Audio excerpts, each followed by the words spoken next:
Friends, ఈరోజు మనం చూడబోయే ఈ వీడియోలో భీష్ముడు గురించి మీకు తెలియని ఎన్నో విషయాలను తెలుసుకుందాం. భీష్ముడు అసలు పేరు దేవవ్రతుడు.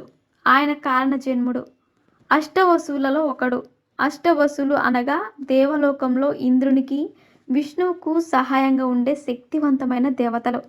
అలాగే వీరు మహాభారతం ప్రకారం సాక్షాత్తు బ్రహ్మ ప్రజాపతి పుత్రులు. ఒకసారి వారు తమ భార్యలతో కలిసి వన విహారం చేస్తుండగా అరణ్యంలో ఒక దివ్య తేజస్సు గల ఆవు కనిపించింది. అది వశిష్ఠుని ఆశ్రమంలో ఉండే కామధేనువు. దానిని వారు దొంగతనంగా తీసుకుని వెళ్తారు.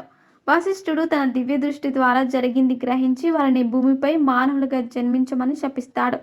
వారు వశిష్ఠుని క్షమించమని వేడుకోగా సహాయం చేసిన 7 వసువులు భూమిపై కొద్ది రోజులు మాత్రమే జీవిస్తారని, కానీ కామధేనువుని తీసుకుని వెళ్ళిన 8వ వసువు మాత్రం భూమిపై దీర్ఘకాలం ఉండక తప్పదని చెబుతాడు.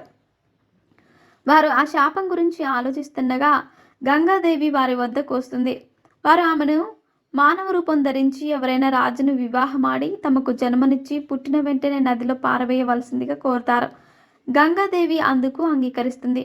ఒకనాడు చంద్రవంశానికి చెందిన ప్రతిపుడు అనే మహారాజు గంగా నదిలో సూర్యునికి ఆగ్యం సమర్పిస్తుండగా గంగాదేవి అందమైన మానవకాంత రూపం ధారించి వచ్చి ఆయన కుడి తొడ మీద కూర్చుంది.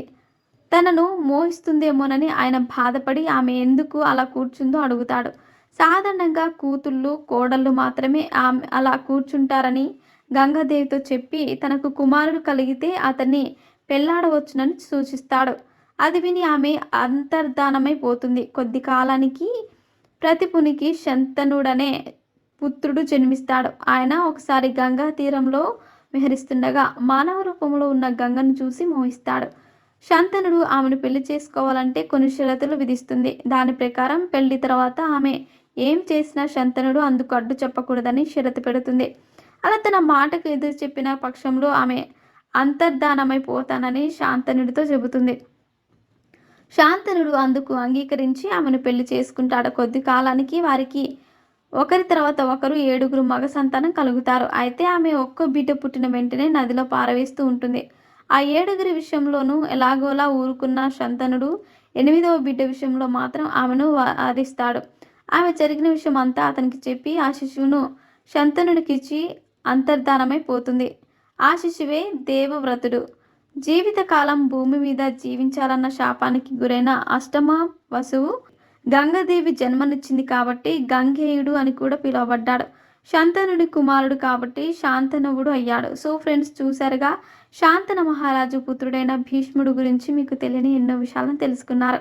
ఇలాంటి మరిన్ని విషయాలను మీరు తెలుసుకోవాలనుకుంటే వెంటనే మా ఛానల్ని సబ్స్క్రైబ్ చేసుకోండి.